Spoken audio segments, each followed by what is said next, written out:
Citadel episode 5 की शुरुआत में हम कार्टर को देखते हैं जो मेसन से कहता है कि नाडिया पर भरोसा नहीं किया जा सकता। इसके बाद कहानी जाती है 9 साल पहले ग्रीस के एक शहर एथेंस में। नाडिया और मेसन एक साथ होते हैं और ये समय तब का है जब वो सिटाडेल के लिए काम करते थे। नाडिया दोनों के लिए वाइन पोर करती है और पूछती है ऑस्की का कुछ पता चला, जिस पर मेसन कहता है नहीं, दाविक भी गायब है। जिस पर नाडिया कहती है कि अगर ऐसा है तो वो सेलेस्ट को नहीं ढूंढ रहा होगा। नाडिया अपने दोस्त सेलेस्ट से बात करना चाहती है, लेकिन मेसन उसे कहता है कि तुम ऐसा नहीं कर सकती, ये प्रोटोकॉल के खिलाफ है। दोनों ड्रिंक करते हैं और डिस्कस करते हैं कि आज के लिए उनका नकली नाम क्या है। नाडिया है अलेक्जेंड्रा और मेसन है जोनाथन। उन्हें ऑर्डर मिला है तदाशी साको नाम के एक डॉन को पकड़ने के लिए। दोनों कपल बनकर जाने वाले हैं, इसीलिए मेसन नाडिया को एक बहुत ही सुंदर सा रिंग देता है पहनने के लिए ताकि सब कुछ असली लगे। जिस पर नाडिया कहती है कि लगता है बर्नार्ड ने कोई कसर नहीं छोड़ी है। मेसन कहता है कि अगर ये अंगूठी असली हुआ तो तुम क्या कहना चाहोगी, ये अगर मेरे तरफ से हुआ तो। नाडिया थोड़ी सुन्न पड़ जाती है और कहती है कि ये कोई मजाक तो नहीं। मेसन उसे कहता है कि ये सब कुछ रियल है और उसे पूछता है कि क्या तुम उससे शादी करना चाहती हो। फिर से कहानी आती है यूके के एम्बेसडर डालिया के घर पर, जहाँ बर्नार्ड कैद है। बर्नार्ड एंडर्स को बताता है कि तुम्हारी गर्लफ्रेंड ब्रियल जिंदा है और मैं तुम्हें उससे मिला सकता हूँ। एक बार तुम उसे खो चुके हो, क्या तुम उसे फिर से खोना चाहते हो। जिस पर एंडर्स सोचता है और बर्नार्ड का हाथ खोलने के लिए मान जाता है उसे यहाँ से भगाने के लिए, लेकिन तभी वहाँ डालिया आती है और एंडर्स के सिर पर शूट कर देती है। वो सामने बढ़ता है और डालिया के सामने ही दम तोड़ देता है।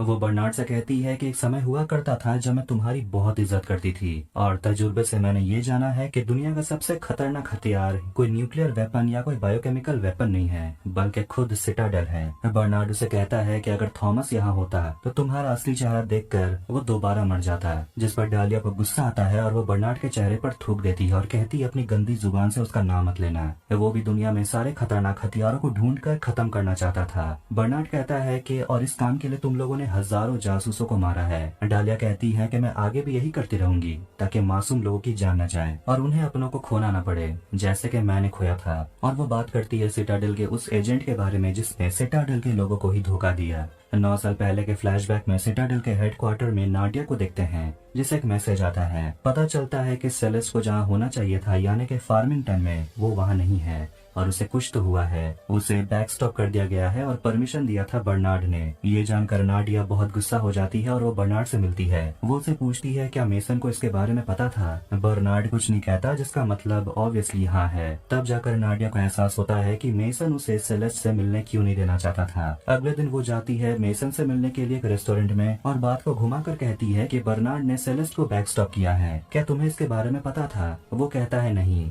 फिर नाडिया कहती है कि मुझे पता है तुमने ये किया है, लेकिन तुमने ऐसा क्यों किया। मेसन कहता है कि मैंने ये सब तुम्हें बचाने के लिए किया है, क्योंकि मुझे पता था तुम्हारे पास ऑस्की है और मुझे नहीं जानना कि तुमने उस हथियार के साथ क्या किया है। नाडिया उसे कहती है कि तुम मुझसे एक बार पूछ भी सकते थे, मैं तुम्हें बता देती। मेसन कहता है कि अगर मैं जान जाता कि तुमने ऑस्की के साथ किया क्या है तो फर्ज निभाना मेरे लिए बहुत कठिन होता। मैंने अपनी जिंदगी में बहुत सारे लोगों को खोया है और अब मैं तुम्हें नहीं खोना चाहता। नाडिया उसे कहती है कि मैं तुम्हें सच बता देती अगर तुम मुझसे पूछे होते। मेसन उसे पूछता है क्या तुम ही हो वो गद्दार, अब तुम क्या करने वाली हो। जिस पर नाडिया हंसते हुए कहती है क्या तुम्हें ऐसा ही लगता है कि मैं गद्दार हूँ। मैंने ऑस्की को डिस्ट्रॉय कर दिया है। ऐसी खतरनाक टेक्नोलॉजी और वेपन किसी के पास नहीं होनी चाहिए, ना सिटाडेल के पास ना मैंटिकोर के पास। नाडिया मेसन से कहती है कि बर्नार्ड को कहो सेलेस्ट की मेमोरी को रिएक्टिवेट करने के लिए, लेकिन ये जानकर नाडिया को भी झटका लगता है कि मेसन ने सेलेस्ट की मेमोरी को सिस्टम से ही डिलीट कर दिया है। ऐसा मेसन ने इसलिए किया क्योंकि वो नाडिया से प्यार करता था, लेकिन वो इस पर गुस्सा हो जाती है और कहती है कि तुम मुझसे प्यार नहीं करते, तुम तो मुझे अच्छी तरह से जानते भी नहीं। मेसन उसे कहता है कि तुमने तो चांस ही नहीं दिया कि मैं तुम्हें अच्छे तरीके से जान सकूं। और वो समझ जाता है कि नाडिया यहाँ से भागना चाहती है सिटाडेल को और उसे छोड़कर। और वो ये भी समझ जाता है कि उन दोनों के बीच जो कुछ भी हुआ है उसका इल्जाम वो उसी पर थोप कर जाना चाहती है। पर नाडिया इन सब कारणों को बकवास मानती है और मेसन उसे आखिरकार बताता है कि उसने स्पाई बनना क्यों चुना। वो 5 साल का था जब उसके डैड मर गए और उसकी माँ उसे छोड़कर चली गई और सिटाडेल ने उसे एक पहचान दी। फिर उसकी जिंदगी में नाडिया आई, लेकिन नाडिया की कहानी पूरी तरह से अलग है। उसके साथ उसकी पूरी फैमिली है। वो सिटाडेल इसलिए आई ताकि वो छुप सके।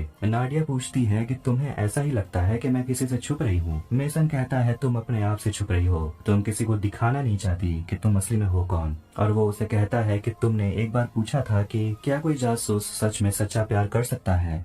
तो इसका जवाब है मैं कर सकता हूँ। पर क्या तुम कर सकती हो? नाडिया कहती है मैं भी प्यार कर सकती हूँ, लेकिन बस तुमसे नहीं कर सकती। वो उसे उसका रिंग दे देती है और उसे गुड बाय कहकर चली जाती है। अगले दिन नाडिया जाती है एक आदमी राही गंभीर से मिलने के लिए, और यही वो आदमी है जिससे नाडिया सीक्रेटली बात किया करती थी। राही नाडिया से कहता है कि अब तुम्हें वैलेंसिया जाना होगा, और वो उसे पासपोर्ट और टिकट दे देता है। नाडिया भी उसे कुछ देती है और कहती है मेरा यहाँ कुछ काम बाकी रह गया है। राही उसे कहता है कि तुम्हें जो कुछ भी करना है जल्दी खत्म करो। नाडिया कहती है कि किसी को पता नहीं चलेगा, और जब तक उन्हें पता चलेगा बहुत देर हो चुकी होगी। राही उसे पूछता है कि मेसन का क्या करना है, जिस पर नाडिया कहती है कि उसे कुछ भी पता नहीं चलना चाहिए। अब कहानी आती है प्रेजेंट में, और हम कार्टर को देखते हैं जो कहता है नाडिया पर भरोसा नहीं किया जा सकता, क्योंकि वो मांटिकोर के साथ काम करती है, और उसे कहता है कि तुम राही नाम के आतंकवादी के साथ मिली हुई हो, और तुम उससे मिलने गई थी सिटाडेल के मिटने से कुछ दिन पहले। मेसन ये सब सुनकर थोड़ा शॉक में है, और तभी वहाँ कुछ लोग आने लगते हैं, और नाडिया उन्हें कहती है कि हमें यहाँ से निकलना होगा। डालिया बर्नार्ड से न्यूक्लियर वेपन के कोड्स मांगती है, और उसे दिखाती है कि उसे बर्नार्ड और मेसन के परिवार का पता चल चुका है, और वो उन पर कभी भी बम गिरा सकती है। बर्नार्ड उसे कहता है कि ऐसा मत करना, और जैसे ही डालिया बम गिराने की परमिशन देती है, तभी बर्नार्ड कहता है कि मैं सब कुछ बताने के लिए तैयार हूँ। डालिया इस पर कहती है देखो ये इतना भी टफ नहीं था। फिर बर्नार्ड कोड बता देता है, और डालिया कहती है कि वो वेपन्स को कल लॉन्च करेगी। अब कोड्स जानने के बाद भी डालिया अपने आदमियों से कहती है कि बर्नार्ड और मेसन के परिवार को खत्म कर दो। बर्नार्ड मना करता है, लेकिन डालिया कहती है कि आंख के बदले आंख, याद करो तुमने मेरे साथ क्या किया था, और वो वहाँ से चली जाती है। बर्नार्ड की बेटी वैलेरिया को पता चल जाता है कि उन पर हमला होने वाला है, इसीलिए वो सभी वहाँ से निकलने के लिए तैयार होते हैं। डालिया के घर पर एंडर्स के बॉडी को प्लास्टिक से रैप कर दिया जाता है, और कुछ लोग उसके खून को साफ कर रहे होते हैं। तो वही डाविक डालिया को कॉल करता है और उसे बताता है कि उनके ब्लैक साइट में घुसकर नाडिया और मेसन कार्टर को ले गए हैं, और अब वो देश छोड़कर निकलने वाले हैं। डालिया उसे कहती है कि यामाजाकी से बात करो, वो कैसाब्लैंका में है, चाहो तो कुछ भी हो, चाहे कुछ भी हो जाए उन्हें पकड़ो। और उसे ये भी इन्फॉर्म कर देती है कि हमारे पास न्यूक्लियर वेपन के कोड हैं, और हमें बस मेसन की जरूरत है। और उसे कहती है कि तुम्हें वैलेंसिया जाना होगा। हमें पता चला है कि नाडिया और राही बात कर रहे थे, और लगता है राही के पास नाडिया का एक खास चीज है, उसे लेकर मुझे जल्दी फोन करो। और उसे झूठ कह देती है कि तुम्हारा भाई मर गया है और उसे बर्नार्ड ने मारा है, और अपने भाई के लिए तुम्हें ये मिशन कंप्लीट करना ही होगा।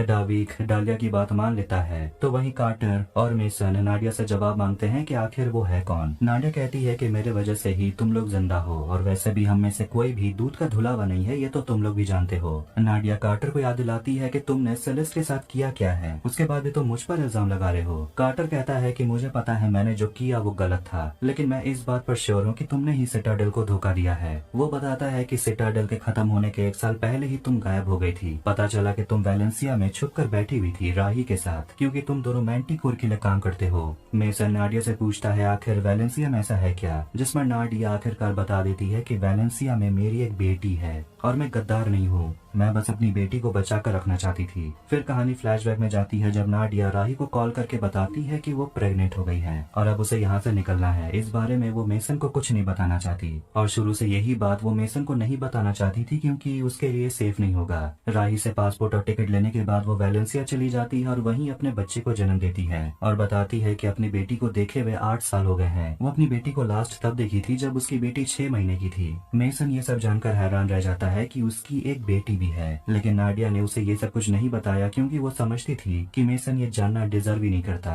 और उसे ये सब बताना नाडिया के लिए बहुत मुश्किल भी था। वाशिंगटन डीसी में डालिया एक औरत क्रिस्टोफ से मिलती है, जो उन अमीर घरानों से ताल्लुक रखती है जो मैंटिकोर को कंट्रोल करते हैं, और वो डालिया से कहती है कि तुम अच्छा काम कर रही हो, तुम्हारे वजह से सभी परिवार बहुत खुश हैं, उनकी नजर में तुम्हारी इज्जत बहुत बढ़ गई है। डालिया को उसका एजेंट बताता है कि उन्होंने रशिया को रोक लिया है ताकि वो न्यूक्लियर वेपन को ट्रैक न कर सके, लेकिन प्रॉब्लम ये है कि मैंटिकोर भी उस न्यूक्लियर वेपन को एक्सेस नहीं कर सकते। जिस पर डालिया बताती है कि उसे एक्सेस किया जा सकता है बायोमेट्रिक सिस्टम से, और उसके लिए उन्हें मेसन की जरूरत होगी। तो वही मेसन नाडिया से पूछता है कि हमारी बेटी किसके पास है। कार्टर कहता है राही गंभीर के पास, और वो एक टेररिस्ट है। जिस पर नाडिया कहती है कि वो कोई टेररिस्ट नहीं, मेरे पिता हैं। फिर हम फ्लैशबैक में जाते हैं, जब नाडिया अपनी बेटी के साथ होती है, तभी ग्रेस उसे कॉल करती है, ये देखकर कि सिटाडेल उसे फिर से ढूंढ लेगी। नाडिया इटली जाने का सोचती है, लेकिन राही मना करता है, लेकिन नाडिया मन बना चुकी है, वो इटली जा रही है, और अब वो मेसन को अपनी बेटी के बारे में बता देगी, क्योंकि उसे भी जानने का हक है। जाने से पहले वो राही से कहती है कि आप मेरी बेटी का ख्याल रखना, मैं 6 हफ्तों में लौट आऊंगी। वो अपनी बेटी को एक ब्रेसलेट पहनाती है और अपनी बेटी को आशा नाम देती है। तभी प्रेजेंट में उन तक मैंटिकोर के एजेंट्स पहुंच जाते हैं। यामाजाकी बाहर आता है और वो मेसन से कहता है कि कोई है जो तुमसे बात करना चाहता है, और ये जानने के बाद कि यामाजाकी उन्हें नुकसान नहीं पहुंचाएगा, मेसन आगे बढ़ता है और वो डालिया से बात करता है जो उसे एक ऑफर देती है और बताती है कि पैसिफिक ओशन में एक पनडुब्बी है, उसमें कुछ ऐसा है जो डालिया को चाहिए, जिन्हें वो कल लॉन्च करने वाली है, और इसके लिए डालिया को मेसन की जरूरत पड़ेगी, लेकिन मेसन ऐसा नहीं करना चाहता। यामाजाकी उसे उसकी बेटी आशा का ब्रेसलेट दिखाता है जिसे देखकर नाडिया डरने लगती है। डालिया उसे बताती है कि तुम्हें ये काम करना ही होगा क्योंकि तुम्हारी बेटी अब मेरे पास है।